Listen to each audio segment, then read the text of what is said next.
Tapos nagtaka rin ako, metal bench, di ba? Oo nga, I get it. May surot sa metal bench, but how do they survive? Parang it doesn't, ewan ko, the part of me that thinks that these things have to need an organic environment is wondering at that. Now, it turns out, okay, so, nagtaka ako, bakit kaya? So, nakarinig ako ng merong literal na bubuit sa airport na nagsasabi na, ma'am, hindi po yun. March 18, magpipirmahan ng kontrata with SMC. Before that, ay gobyerno pa nagpapatakbo. And guess what? Because of this infestation, kailangan nila ng procurement, emergency procurement. What? Anong ibig sabihin kapag emergency yung procurement? Ibig sabihin, mas mabilis na method ng pagkukuha ng serbisyo ang kailangan. Hindi pwede yung antayan dun sa sa normal bidding procedures. Alam niyo na kung saan papunta ito. Yeah. Alam niyo na, 'di ba? So, anong kailangan? Kailangan ng pest control. At napansin ko, kailangan din ng mga bagong upuan. Oh, so anong gagawin ngayon? Hala, procurement. Parang yung mga documents na nakita ko na may procurement nung COVID, alam niyo ba yon? Merong kongresista na nagbenta sa gobyerno kasagsagan ng COVID ng ginagawa nilang mga face masks na maaaring ilagay nyo sa halagang 15 to 20 pesos na actually mas mura pa kesa doon na binenta ng 85 pesos. What? Okay. So ayun. So ito, ano mangyayari? Siyempre hindi naman pwedeng magtagal na may bed bugs in the airport because it's inconvenient. Diba? Sa ngayon, gobyerno pa yung may hawak. At syempre, hindi nila pwedeng pabayaan yan. Because nakakahiya to the international community. Thank you kay license. So, kakahiya naman to our tourists. So ayun. So, yun yung so, grabe. So, yeah, I get it that the bed bugs will survive in a metal environment, pero kailangan nilang may kakainin, di ba? So at any rate, nakakahiya pa rin. So, wala silang shame na I get it, yung interest nila, pero yung ipapublicize nila, hala, may surot, nakakahiya, hala, may daga, ang kakahiya.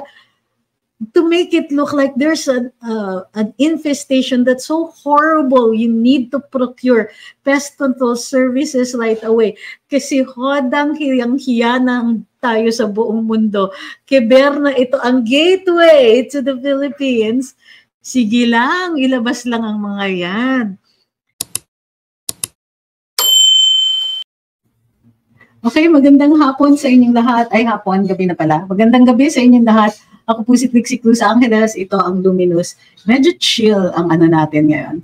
Medyo slightly chill tayo ngayon kasi weekend. So, ang topic natin, let's get right to it. Ang topic natin yung airport. Ngayon, as we know, nanalo po ang SMC dun sa bidding para sa privatization ng airport. But wait, di ba ayaw natin ng privatization? Let's start over. Hindi natin gusto na pinaprivatize ang government assets natin. Pagbebenta, pagpapa-operate sa private sector ng luging-lugi yung gobyerno. Halimbawa, sa tubig. Okay? Unang-una, yung dinidistribute ay doesn't belong to the concessionaires. Yung concessionaires po, ay ang may-ari po ng lahat ng tubig sa Pilipinas ay ang gobyerno. And ang kinuha lang po ng concessionaires ay yung pag-ayos ng delivery system, which is the water system and the water and sewerage system. Ngayon, kasama din sa kanilang obligasyon ay yung billings. But wait, effectively, parang sila yung binibilhan natin ng tubig. Pero yung tubig, pagmamay-ari ng gobyerno. So, paano nangyari yun? Ang ginagawa lang nila is basically billing, pag-aayos ng water delivery system and sewerage treatment. Huwag kakalimutan yun, kasama yun. But every so often, nagtataas din ng presyo dahil yung dams po dapat kasama sa kanila because they have to also bahagi ng kanilang obligasyon ay maghanap ng source ng tubig kasi they're required to deliver 24/7. So kapag nagkakaroon ng water service interruption, dapat pwede tayong maningil sa kanila na hindi kayo sumusunod sa kontrata ninyo. Ngayon, meron din silang periodic na increases dun sa tubig. Gawa po ito ng rate rebasing scheme. Ano yung rate rebasing? Ayon sa kanilang kontrata, tuwing may ginagawa silang improvement, i-reassess yung base, kumbaga, ng improvements na yon at i-increase corresponding to what they contributed to the water system. So, halimbawa, nagdagdag sila ng 200 kilometers of water pipes. Kunwari lang, alam natin yung mangyayari yon. Dalawang palapag nga lang, hindi magawa eh. So, assuming na naglagay sila ng gano'n, i-rebase nila, magbabago yung base kasi yung sinisingil nila sa atin technically is a percentage. Dapat may percentage dun sa kanilang inilagay para makabawi sila. Ewan ko kung bakit skewed yung contract in their favor. Gayon pa man, ayun, i-rebase, i-recompute yung presyo ng tubig na sinisingil nila sa atin at tataasan. So, nakikita nyo na kung gaano kalugi tayo dito. Pangalawa, hindi po prangkisa ang hawak ng ating mga water concessionaires. Concession lang, kontrata lang. Pangatlo, hindi yan binid out or technically binid out pero yung requirements parang wala talagang makaka-comply maliban lang dito sa mga ito na nag-partner pa with a foreign group para masabi na mayroon silang qualifications dito. Now, ngayon, narinig nga natin na bumibitiw na ang Ayala sa tubig and they're looking to sell their shares or their stake in it. Bakit? Kasi nakakahiya na. Dahil ang tubig ay karapatan. Ang access to water is a right. Tapos, ang ginagawa nila, kinommercialize nila and they're earning money out of it. Dapat reasonable rate of return lang. Instead, talagang profiting sila. Okay, what is the difference? Kapag nagbibigay tayo ng serbisyo, para sa publiko, ang hinihingi lang, ang standard na masisingil sa atin is what we call a reasonable rate of return. Meaning, mababawi mo yung ginastos mo, tapos reasonable yung ipapatong ninyo doon para hindi kayo lugi. Iba po yung profiting, sobra-sobra, yung kinikita nila, hindi na po reasonable. Ganun po ang nangyayari sa ating tubig. So, kaya tayo against privatization dahil ang gobyerno may tendency to roll over and let them, kumbaga, and dayain tayo ng dayain.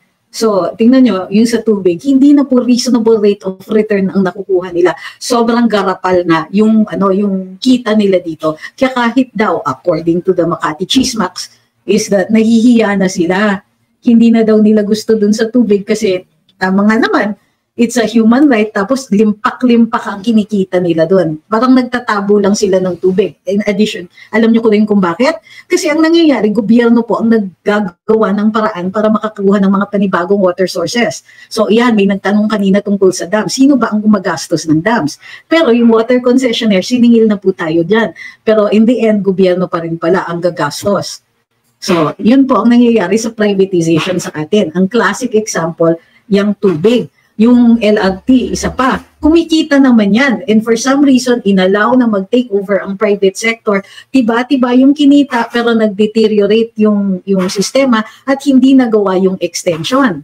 So, in addition to which, meron pa ngayon, hindi na po basta Metro Manila ang nagkakaroon ng concessionaires, meron pa doon sa mga local water districts. So, again, they patterned it after the concession agreements dito sa MWSS. So, sinong nakikinabang? Itong mga sa local water districts, may mga korporasyon, such as but not limited to Prime Water. So, supposedly, they take over nang sa gayon, hindi na munisipyo ang magpapatakbo. Privatization nga. So, privately operated. Ano nangyayari? Mas malaki yung singil, pero mas mababa ang serbisyo, bumababa din ang kalidad ng tubig. Sabi ni Vincent, given na aalis si Ayala, anong matatanggap ng consumers in return? Panibagong kontratista, sir. Wala pong nagsasabi na aalis sila and government is going to take over. Wala pong ganon. And in fact, why are we expecting something in return? Na highway robbery na nga nila tayo. Robbery nga So they get away with it. So why are we expecting that, di ba? Bitter ako doon. Totoo yan. Oy, teka muna. Happy birthday kay Ma'am Lotis Villafranca. Naubo na naman ako at ayan na naman, nakalimutan ko na naman dalhin yung kunin yung tubig ko. Can you tell the ice to get me water? Is that still cold? Is that still cold? Yeah, thanks. Yun. So, sorry, I needed the water. Yun. Naubo kasi ako. So, ulit. So, yung sa, naman, dito sa tubig, buha po kayo ng tubig. Thank you, inatira na po ako. Tapos, tinatanong ni Vincent Remigio, can we sue them, ma'am? For what? If you're going to ask me if we can sue them, you're going to have to, tell me for what? Kasi, if I see something where, if nakita ko na pwede silang idemanda, edi matagal ko nang sinabi. Pero, if you see something, a reason for us to sue them, then you have to tell me for what? Diba? Sabi ni Romeo Daxroa, kasama dyan si Drilon. Kasi siya ang lawyer ng Water District pero talo ang taong bayan sa arrangement. Yan. Oo, sa ACRA siya. Sabi ni Ma'am Faith, too, their experience with prime water in Balay-Balay City, Bukidnon. Yes. So, sabi ni Gestapo, sorry, private-public pangungurakot. Opo. Okay. So, yan ang experience natin when it comes to private sector. Ngayon, ang nangyari with the airport naman is, nung una din, nagpa-bid out sila. Ako, totally against it, I have to admit. Dahil, ang original na proposal, there were several original proposals niyan. Panahon ni Duterte, hindi niya ininda. Kasi, yung gusto ng private sector na consortium, papasok sila, tapos kukubrahin na nila kagad yung travel tax. Yung travel tax kasi para sa mga airports din yun eh. Kukunin na nila yung travel tax, di kumikita na sila. So in the first few years, they'll just be rearranging the furniture. Kumbaga, how do you call this? Making the systems better lang daw, improving the systems next. And then the next 5 years yata, they will be introducing infrastructure. And then it is in the last 5 years, kumbaga mag 15 years, saka lang nila iisipin yung runway. So, yun yung So, hindi talaga ako sang-ayon dun sa airport privatization. Kasi, yung mga proposals have always been 100% kanila yung kita. They'll just operate it, supposedly because the private sector daw is better. That's not true anymore, particularly in this country. Kasi, nakita na natin tignan nyo yun sa tubig. Diba? Tignan nyo yung LLT. So, ngayon, ang naging game changer dyan was San Miguel. Bakit? So, pag nakita natin yung mga bids, halos pare-pareho yan. Kasi very little na talaga ang magagawa dyan sa airport. You can siguro improve the number of takeoffs and landings, pero may limitation yan because you have only one working runway. Unless the concessionaire or the operator is willing or is capable of finding a way to introduce a second runway. Now, bakit importante yung bid ng San Miguel? Kasi they run the Bulacan Airport. Yung mga consortiums dati na nagpo-propose na mag-take over, like nagalit si dating presidente, wanted to take over. Ang ginagawa nila is pinapatid nila yung San Miguel Airport, yung Bulacan Airport. Sila yung nagki-question ng mga funding, nagki-question ng kung ano-ano. Unsolicited proposal yon. So, ang pwede lang gawin ng other concessionaires or people interested in the Bulacan Airport ay tapatan yun. Ang kaso, ang taas nga ng parang binigay ng San Miguel. Walang waiver of taxation pa doon. So, lahat ng kita ng airport, ng concessions, and all of that, binibigay. Plus, the first thing that the President BBM signed when he became president was to disapprove of the economic zone. Isa pa yun sanang pagkakataon na kumita yung mga nag-ooperate ng airport, well, nawala na yun sa kanila. So, bakit importante na San Miguel yung mag-operate yung NAIA? Kasi hindi nila i-compete yung Bulacan at hindi sila gagawa ng paraan para mapatid or gagawa ng maglalabi sa gobyerno na dapat patas kami ng kita o dapat ganito. Alam natin gagawin nila yon because they tried to do that already when they did to take over the airport. Nag-unsolicited proposal din ang isang consortium dito sa NAIA at ang gusto nila 100% kita sa kanila.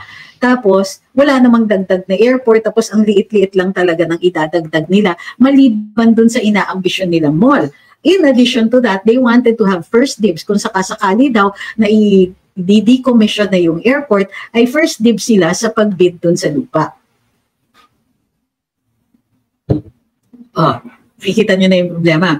So yung problema, para masigurado na SMC yung makapag-take over sa operations ng NAIA, tinaasan nila yung remittance amount at doon natalo lahat ng ibang mga nag-bid. 82% ang i-remit ng San Miguel doon sa kita. Kasi ang kita ng NAIA right now is somewhere in the area of 18 billion per year.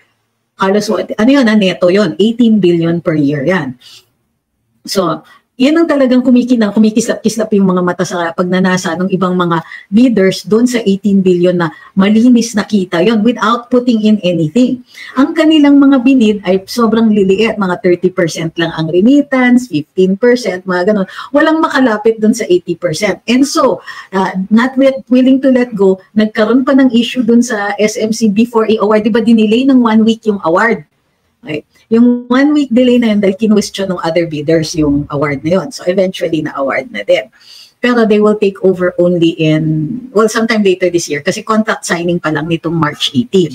So muli maganda na San Miguel ang nag-take over kasi hindi magko-compete yung dalawang airports. At hindi gagawa ng kung anong paraan ang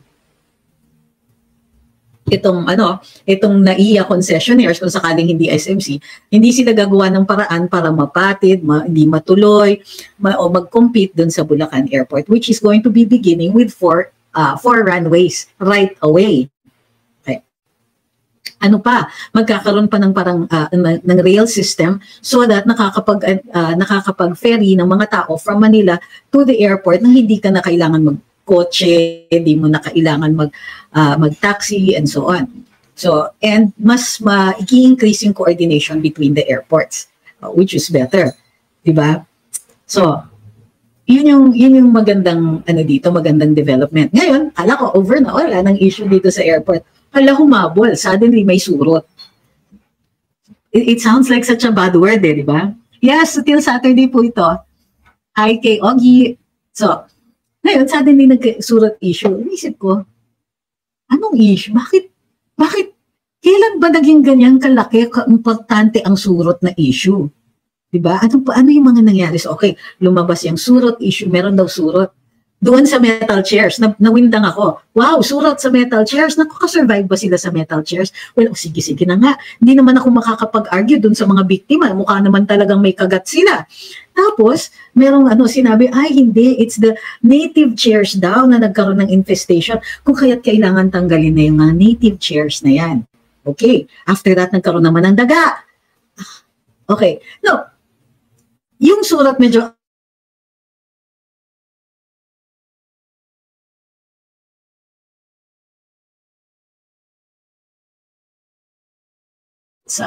ayun. Sorry, that's really a lag in the internet, ha. That's not me. Wala po akong kasalanan dyan. O para dun sa mga nanonood sa Facebook at sa YouTube, bumalik na po kami. No need to So again, nagkaroon ng surat issue, bed bugs issue, and then there were rats issues. Pero ano ba talaga ang reason kung bakit ina-advertise pa nila halos? Meron pang we apologize, we will pay the victims, mga ganun. Kaya naging ganun kabilis ang apology ng airport. Hindi nga sila natitinag na kadalasan overcrowded yung airports na nakaupo yung mga tao sa sahig. Tapos pag nakaupo ka sa sahig dahil wala kang maupuan, kahit may scoliosis ka katulad ko, at umuupo ka sa sahig, patatayuin ka ng guard, sasabihin, ma'am, bawal po umupo sa sahig. Sir naman, hanap niyo naman akong upuan kasi otherwise, yung disability ko ay kakailanganin kong umupo. I cannot stand for long periods of time. Of course, compared to others na mas malala yung scoliosis, I can stand for longer periods. Pero, di ba, hindi naman fair yun. Mag-schedule sila. They know how many passengers pass through the airport at any time. Tapos kulang ang upuan. So, yun ang dami. Bakit ganon? So finally, tapos nagtaka rin ako, metal bench, di ba? Nga, I get it. May surot sa metal bench, but how do they survive? Parang it doesn't, ewan ko, the part of me that thinks that these things have to need an organic environment is wondering at that. Now, it turns out, okay, so nagtaka ako, bakit kaya? So, nakarinig ako ng merong literal na bubuit sa airport na nagsasabi na, ma'am, hindi po yun. March 18, magpipirmahan ng kontrata with SMC. Before that, ay gobyerno pa nagpapatakbo. And guess what? Because of this infestation, kailangan nila ng procurement, emergency procurement. Anong ibig sabihin kapag emergency yung procurement? Ibig sabihin, mas mabilis na method ng pagkukuha ng serbisyo ang kailangan. Hindi pwede yung antayan dun sa, sa normal bidding procedures. Alam niyo na kung saan papunta ito. Yeah. Alam niyo na, di ba? So, anong kailangan? Kailangan ng pest control. At napansin ko, kailangan din ng mga bagong upuan. Oh, so anong gagawin ngayon? Hala, procurement. Parang yung mga documents na nakita ko na may procurement ng COVID, alam niyo ba yon? Merong kongresista na nagbenta sa gobyerno kasagsagan ng COVID ng ginagawa nilang mga face masks na maaaring ilagay niyo sa halagang 15 to 20 pesos na actually mas mura pa kaysa doon na binenta ng 85 pesos. Okay. So ayun. So ito, ano mangyayari? Siyempre, hindi naman pwede magtagal na may bed bugs in the airport because it's inconvenient. Diba? Sa ngayon, gobyerno pa yung may hawak. At siyempre, hindi nila pwedeng pabayaan yan because nakakahiya to the international community. Thank you kay license. So kakahiya naman to our tourists.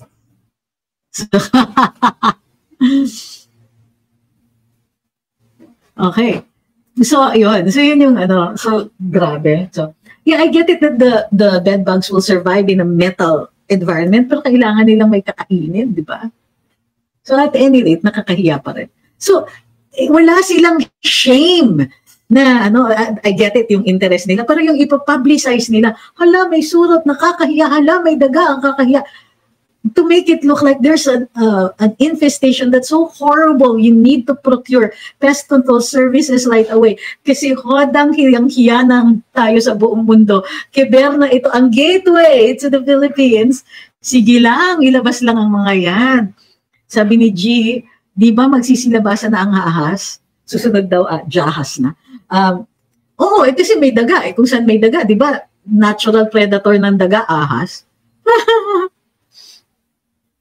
Sabi ni Ma'am Rayusuke, tapos miraculously, meron silang mahahanap na stocks. Oo, lalo na dyan sa upuan. Di ba may mahahanap sila na, uy, at syempre, it's an emergency kasi kawawa naman the people like si Attorney Trix who have scoliosis and end up sitting on the floor. So, yun po yun. At least yun yung working theory ko. Yung nag-chika sa amin, syempre, para sa kanya, hindi yun working theory. Sabi ni Art, at least surot lang. Remember that the bubonic plague was spread by fleas, so we have nothing to worry about. May daga nga eh. Diba? After all the surot news, biglang merong na video na daga. But it's not a surprise na meron ganon kasi nga may pagkain. Ang kailangan lang ay ayusin yung sewerage, yung mga sistema na ganon at nakokontrol and periodic inspections. Yan. Thank you kay Ma'am Tess who sent a heart me. So yan. Sabi ni Mount Cabin, parang umiikot lang ang dating gawin. Ay nako. Kasi tingnan nyo, may narinig ba tayong surot at daga in the Undersec Tugade? At kahit naman before that, metal na nga yung chairs even before, may narinig ba tayong ganon?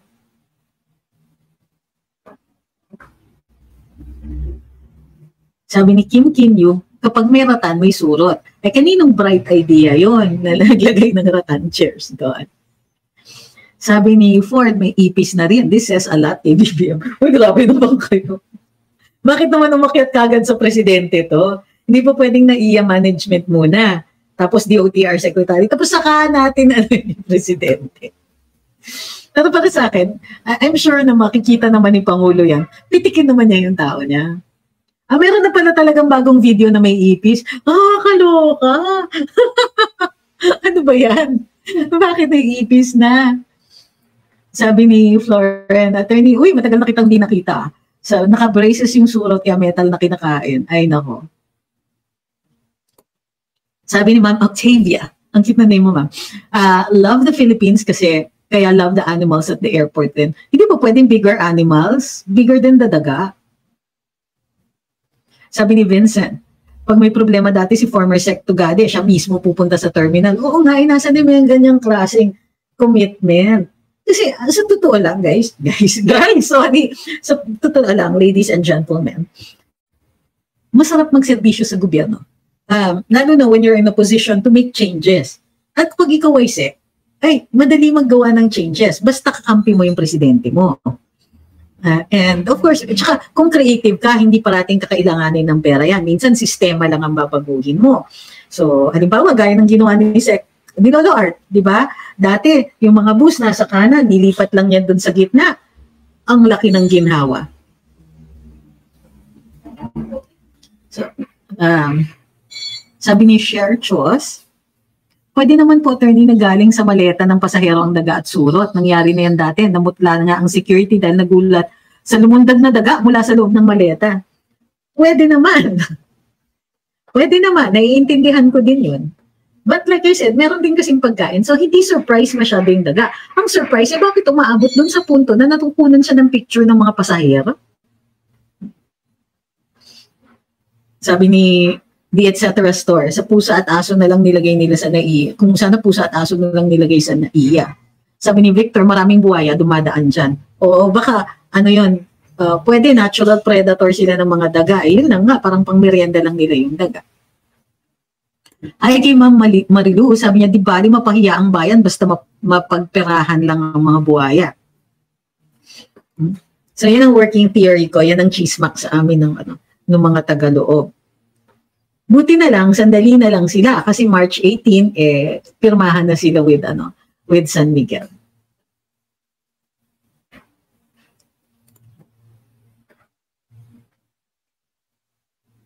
Sabi ni Delian, sumabay-sabay pa kunwari, di baling mapahiya, basta tuloy plano nila. Oo nga eh.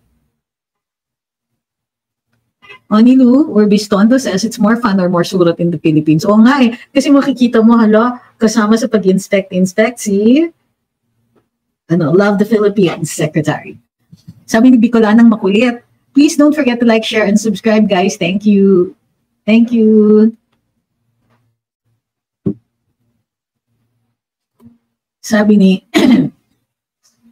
Maarte K, nung time ni PRD, kahit OFW, nire-respeto tayo ng ibang bansa. Pero ngayon, tingin sa atin ng ibang bansa parang pulubi na lang, nag-iintay ng ayuda.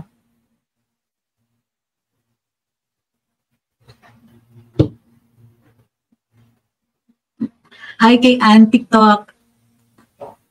Sabi ni Kat Talk, mapapalitan ba lahat ng nasa NAIA after ma-privatize na? Well, yun, depende sa sa kontrata. Usually, like dati sa MWSS, may nasa part ng kontrata yung dahan-dahang pagtanggal ng mga employees. So, posible po yan, yes. Ano na naman yung bagong issue kay Inday? Sabi ni Ma'am Eva, may binabato na naman silang bagong issue kay Inday. Ano na naman po yun?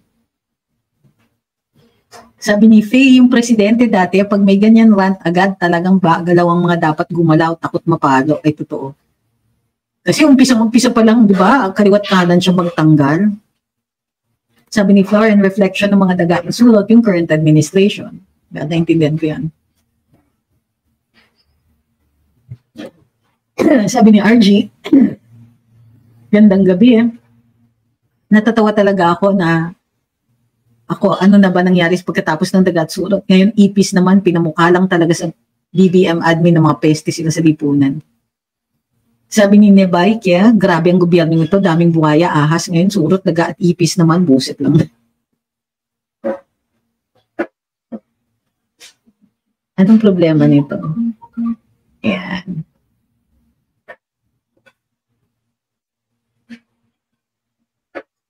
Sabi ni Noble Guy, hanggang ngayon wala pa pong sinasabi sa amin anong mangyayari sa aming mga empleyado ng MIAA. Wala pa ba? Dapat maaga yun sinabi. Contract signing na nitong March 18. So by now, dapat sinasabihan kayo. Bakit gano'n? Thank you kay Angela. Meron siyang finger heart. Wala po talagang hinahain sa amin. Baka kasi, usually pag ganyan, ibig sabihin, maintain kayo. Stay muna kayo.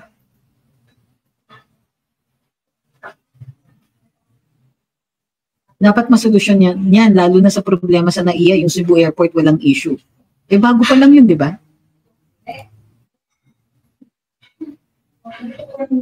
Sus Mariosep, yun ba yun? Yung alleged, grabe. Bakit nyo pinapansin yung mga walang ebidensya ng mga hirit na ganyan? Yun ba yun? Yun pa rin yun? Nabasa ko yun, pero hindi pinapansin. Eh, ano ba naman ang ano nila? Ang ebidensya nila?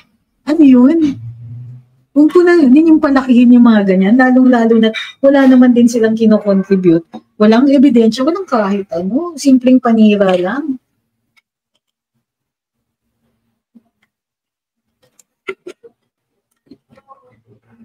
At hindi ako magugulat kung ano kung damay-damay yung mga ganyang na chismax. Alam ko yung mga ibang pinanggagalingan dyan Sabi ni Gear, kahit ako attorney, ini-ignore ko yung mga yan. Hi, kay John Andrew Chu, nanonood daw siya from Hong Kong. Hi dun to your mom, nanonood daw mami niya. Sabi ni John Kalipayan, ever since BBM began to be president of the country became anomalous from brownouts for 2 days, scandalous from the security thieves to the passenger during screening, and now health issues. Ay, nako. Totoo yan. Health and sanitation issue talaga yan. Hey, guys. Sabi ni June, gandang gabi. Basta masasabi ko lang, pag upo pa lang ni Bongbong, puro anomalya hanggang ngayon, walang katapusan na anomalya. Hi kay Ma'am Dolly. Sabi ni John Diansay, sana status quo sila sa posisyon nila except mga remnants ng mga tiwali dyan sa NAIA. Iba-iba po kasi. So merong mga direct employees ng NAIA, merong mga contracted, yung contracted service, ano ba yung tawag doon? Yung bidded out yung kanilang servisyo katulad ng mga janitorial and so on. So merong iba na security related that are contracted out. So yung mga yon pag natapos end contract sila. So yun po yun. So it will really depend kung ano yung status ng mga employees. Sabi ni Noble Guy, bakit hindi natutuwa ang 100% na nakukuha? What do you mean?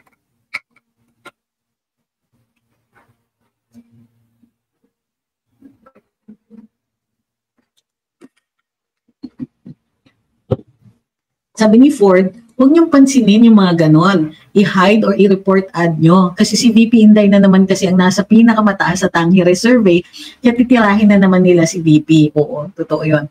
In fact, kaya walang humpay yung paninira kay FPRD, kay VP Inday, even kay Senadora Amy, ako walang humpay din. Kasi she's running. Year of the Rooster pala, sabi ni Ma'am Bicolanang makulit. Year of the Rooster po pala si Marcos Jr. kaya pala hentek. Hindi ko na-expect yun, ma'am. Sorry po. Sabi ni user, 117746, only in the Philippines, ang terminal fee pero nakakahiya di naman magamit for airport. Actually, maraming sources of income ang airport. Kung sana nababalik, ano? Income generating po ang MIA. Tapos, ibibigay sa private na ang makukuha na lang is 80% imbis na 100%. Actually, napabid out nga yun. So, 80%, ano na yun, neto yun. So, okay pa rin. Para sa akin, okay pa rin kasi tataas din ang revenue. Or dapat tumaas. Kung ako po kasi nag-negotiate on the government part, then, i-require ko na mag-increase yung revenue nila within that period. Nang sa gayon, yung 80% will still be equivalent to the 100% that they were getting before.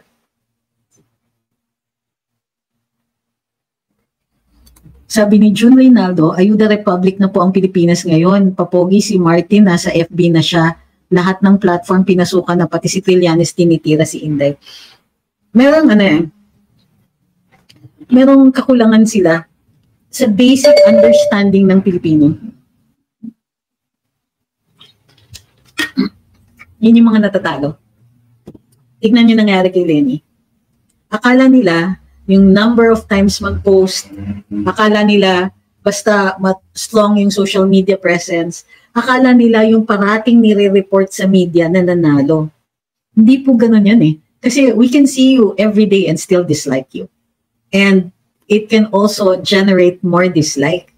So yun yung problema. Nakita nyo ba yung video na si Speaker Martin ay nagtatalumpati at sinabi, titindig ako sa mga, ano ba yun? hiwali or something like that. Basta it was so badly done. Number one, nagbabasa siya.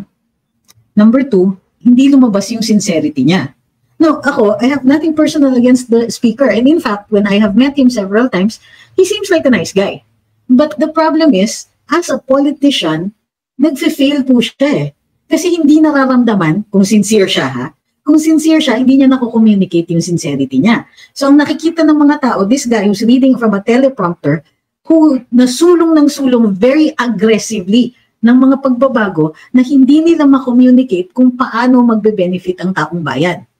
So ang nakikita natin, this really aggressive person who occupies what? The second, the third, fourth highest position in the land, who tries very, very hard to look like he's doing so much for us. Trying very, very hard to look like what he's doing is for us. Pero hindi siya nagko-connect sa ordinaryong mamamayan. This is a person who's never had to worry na hindi siya mananalo sa eleksyon. Kasi parang virtually unopposed siya. So ngayon that he is actually facing a national audience, at itong audience na to, that isn't afraid to criticize him, medyo nagugulat siya. And he keeps trying and trying. Parang ang tingin nila is, sige, dapat, atin na lang yung media. So you pay so many people, you buy up so much media, and then you think that as long as they report on you every day, nakikita, nagsishake hands ka, nagbibigay ng bigas, you think people will like you. But the more that they keep putting out these things, the more that we see him, it just makes things worse. Yan yung problema. The Filipino loves an underdog. And oh my gosh, they are not underdogs. Diba? Gaya ng sinabi ni Madam Katrina Ponce Enrile, ang underdog daw. Ano ba yun? Ano yung sinabi niya? Grabe. Diba? Diba what she's saying is parang underdog kayo with all your billions? Kayo talaga? Kayo pa talaga yung inapi? So, yun yung problema is they think na sa dami ng ayuda, sa dami ng mukha nila dyan, sa na nakatatak sa bigas, ulang na lang dun sa butil ng bigas, ilagay sa tubig, do they honestly think these things win elections? Hindi na po. Kung sana understated, yung hindi masyadong nakikita yung tubig ko pala, may picture niya. Parang gano'n. Ewan ko ba? It's so condescending eh. Ay, biktima ka. Ala, eto may mga taong biktima dito. Gawin natin silang target for our PR campaign. It's so jaded. Sabi ni Ma'am Joan, underdog ba yung may-ari ka ng kumpanya na may-ari ka ng kumpanya ng pinakamahal na corned beef? Pinakamahal pala yun. Wala na, hindi na akong bibili.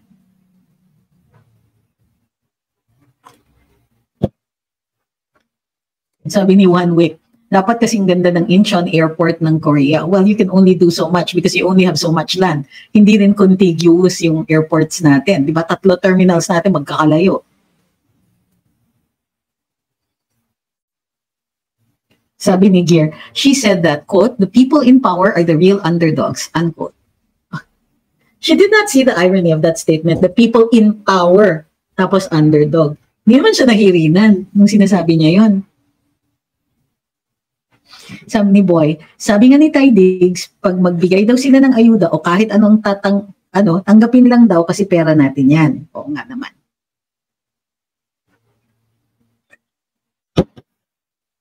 Sabi ni Lonsky, kaya nga hinamon ni Baste si Tamba, magbigay ka ng ayuda na walang pangalan mo.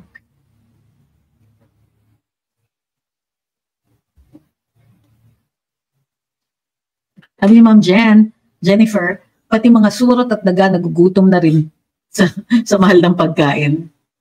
Sabi ni G, pa-victim effect sila nga itong bilyonaryo eh. Oo nga.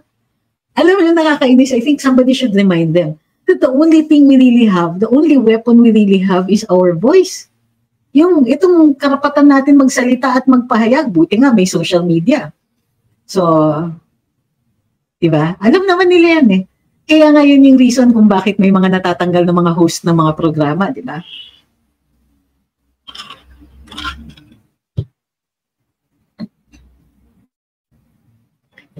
Sabi ni critical thinking, ang masama, attorney, ang problem, pinipili nila ang pagbibigyan. Oo nga. Sabi ni Larry Lin, oo nga po, pag ang tulong galing sa Davao, ang laki ng streamer nakalagay from the people of Davao. O, di ba?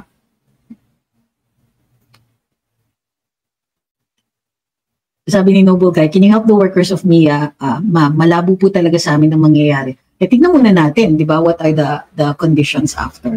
Kung ano yung conditions. Kung wala pang sinasabi yung gobyerno sa inyo, kailangan usisain namin. Sige. Sabi kay Alfredo Gapak, may naniniwala pa ba sa salita, bawi pagpabudol? Salita, bawi wag pabudol. Sabi ng Facebook user, yung natanggal na host, parang kilala ko yata yun. Uy, marami yun ha? Kilala mo lahat? Uy, marami yun. Ayun. Hi, good evening po dun sa mga nanonood sa Luminous Group. Si Ma'am Lori, si Star, si Rodel, si AR, si Ma'am Pasita, si Zina, si Florida, si Seth.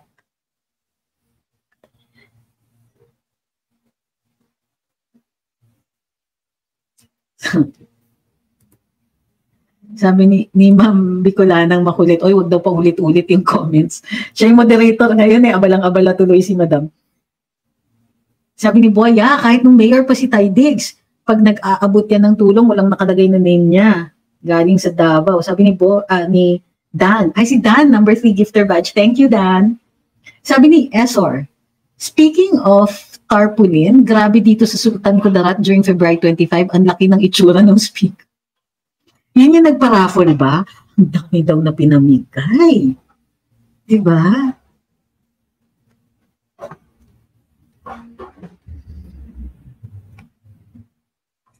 Why you resigned po sa PBBM? Ito namang si Rodel, katagal-tagal na. Health reasons po. Why you resigned?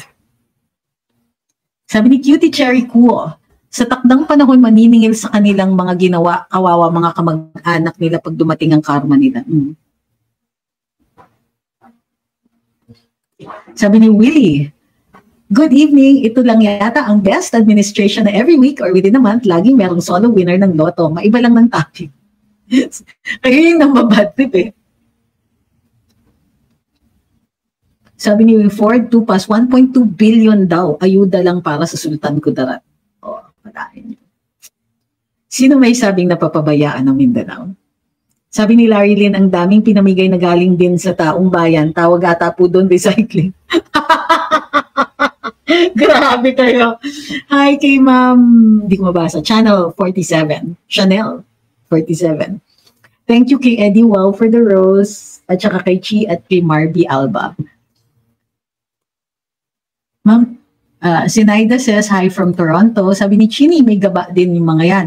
Pati mga nasusuhulan, hindi makakaligtas, mapapurusahan din sila.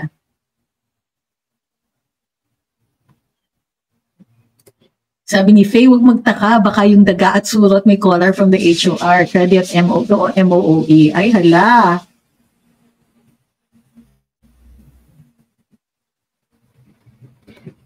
Sabi ni Infested Jonesy, wala daw bago, lahat ng infra na ino-open panahon ni Pidots.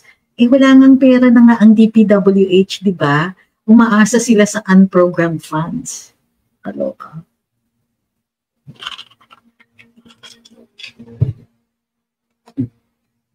Hi kay Alchemy, gandang gabi. Sabi ni Esor, grabe po, jam-pack cultural nga gabi because of raffle and artists, di ba? Edi ang saya. Thank you sa nagpadala ng heart me kay Roger. Sabi ni Boy, baka may surveillance cam yung galing ibang bansa, yung daga. Sabi ni Ma'am Bicola ng makulit, like na po muna sa mga di pa nakaka-like, libre lang po mag-like. Thank you. As madam. Oo nga naman, dito sa TikTok, nasa 9.8 lang tayo, kahapon nasa 20,000. Kamusta naman? Sabi ni Wilfredo Lumerio, kamot sa ulo at patawa, ovation mga senador na una at pangalawa. Sunod na eleksyon na inggit na si Wawawin, tatakbo na din, kakatawa ng Pilipinas. Masaya. Sabi ni Izian Shakil, sabi ni Kuting, worrisome daw ang sitwasyon ngayon sa SES. Pero ginusto naman niya yung naging action ng US ngayon, like pagdadagdag ng mga EDCA sites.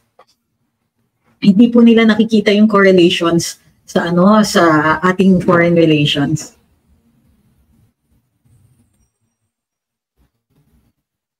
Hindi po to push, noble guy. Halata namang sinasadya metal gang chairs may surot.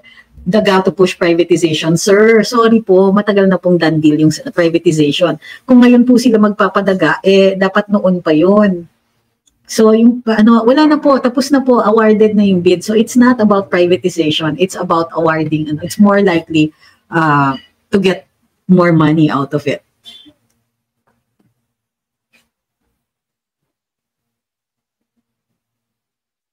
Sabi ni Floren, health reasons po ba o mental health reasons? Nakakasira kasi ng bait itong BBM admin. One of these days, ikikwento ko sa inyo. Sabi ni Nanay Lita, sa mga nangyayari sa gobyerno ngayon, dyan natin namimiss ang dating Pangulong Duterte. Oo. Sabi ni Larry, eto na, nandyan po tayo sa square inch na di pinamimigay pero andito na Amerikano sa loob. Will not give 1 square inch of land. Oo nga daw eh. Sabi ni Realme, kakaiba talaga pag vlogger ang presidente, kala niya pang content lang ang problema ng Pilipinas. Mag-resign na at mag-full-time vlogger na. Ay nako, totoo yan. Sabi ni Anthony, hindi papayagan ng mga politiko umunlad ang buhay ng mga Pilipino dahil mawawalan sila ng mga aso tuwing eleksyon. Kadungkot. Sabi ni Chi, kapapayaan lang yan ng management ng NAIA. Galing, sabi ni Zina, ang parating paglabas nila ni Natamba at Butod ang dahilan ay paglalabada. Ano sa tingin mo? Hindi ko na-gets. Ay, naka. So, yan, i-recap lang po natin, ha? So, ang tingin natin dito, one of the, dahil sa impormasyon na nanggagaling din doon sa loob, ang reason kung bakit biglang may peste dyan, March 18, magpipirmahan na ang private sector, yung SMC at saka yung gobyerno. At dahil dito, wala na pong maiko-contract out ang Manila International Airport Authority. So pahabol sa contracting, maaari ang mga emergencies, di ba? Pag emergency procurement yan, hindi na po kailangan dumaan sa bidding. And therefore, mas madali, mas mabilis, at baka mas may ganansya bago lumaho na yung management. Sabi ni R. Gurley, not a square inch of the territory pero si PRD ibigay sa ICC at si Kibuloy sa Amerika. Di ba Pilipinos yan? Oo nga eh. Sabi ni June Albuera, in short, pabaon. Sabi ni Raymond, tapos epal na naman si Rapos.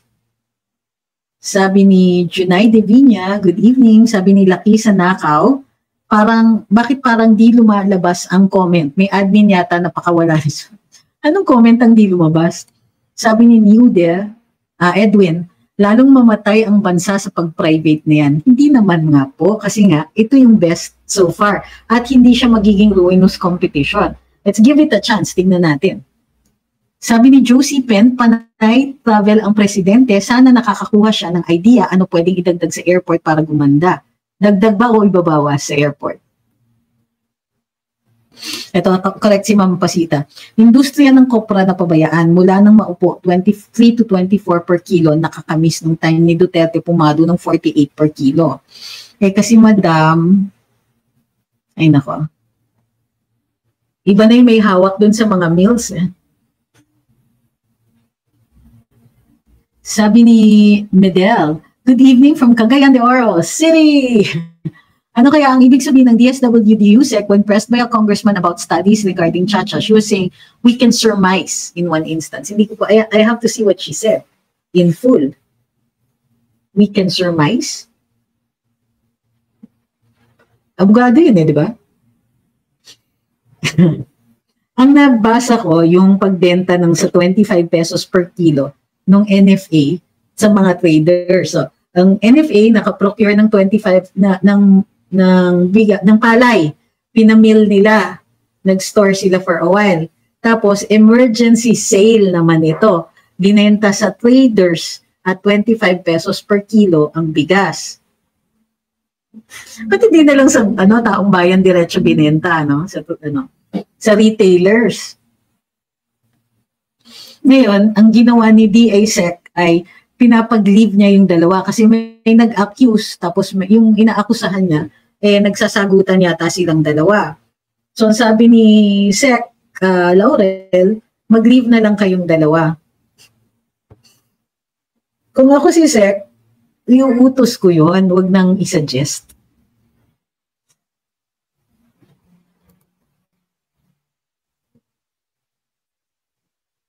Sabi ni Realme, pag pinabayaan natin magpatuloy ang admin na to, baka magulat na lang tayo sa vlog niya. Welcome to my vlog. Napabagsak ko na ang economy ng Pinas. Nabudol ko ang lahat. Nakakakaba naman.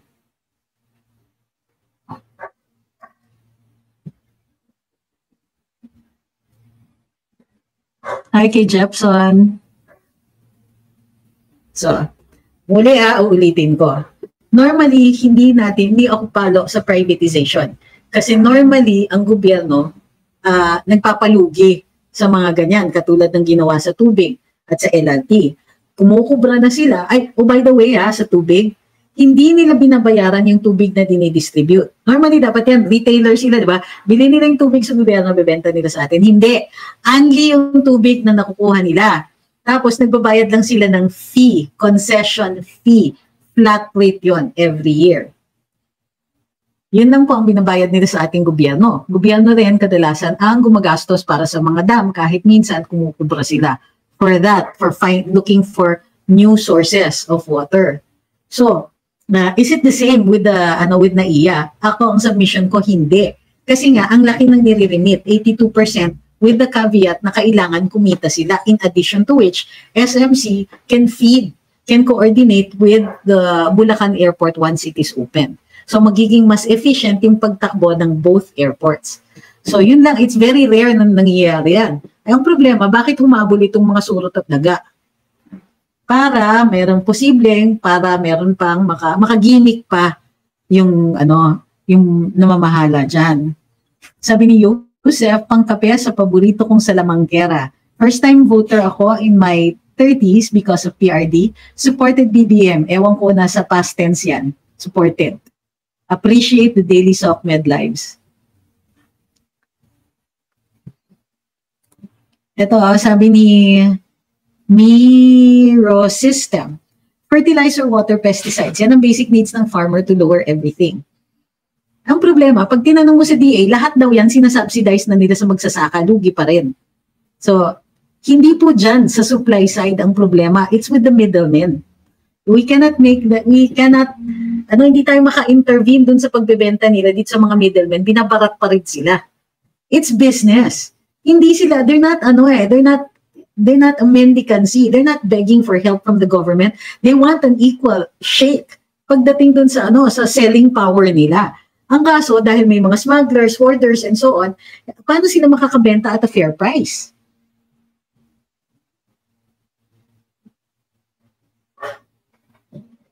Okay, so maraming salamat po sa lahat ng sumubaybay sa live natin ngayon. It's a very chill till Saturday. And sabi ni Alchemy, kaya nga may FTI tayo. Ngayon, may FTI tayo? Ngayon? May working FTI tayo ngayon? As in now? Now or before? Binenta nga yung lupa ng FTI, di ba? So, yun. So, maraming salamat sa pagsubaybay sa live natin ngayon.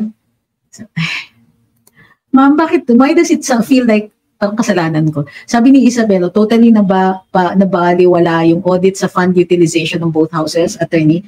Silent sila dito. What do you mean silent sila dito? Dito or they're silent on the issue? Well, what do you mean? From the start naman binaliwala inignore nila yun They tried to defend themselves and then they just shut up about it. But they're not gonna change that, ma'am. They're not. Alam na natin yun. They're not gonna change that. So our point is not to vote for them again, not to elect them. And we're going to have to elect people who are transparent, who will have these things audited appropriately. And nakakalimutan yan kasi tayo mismo, pinapabayaan din natin yung issue. Kasi ang dami ding ibang issues.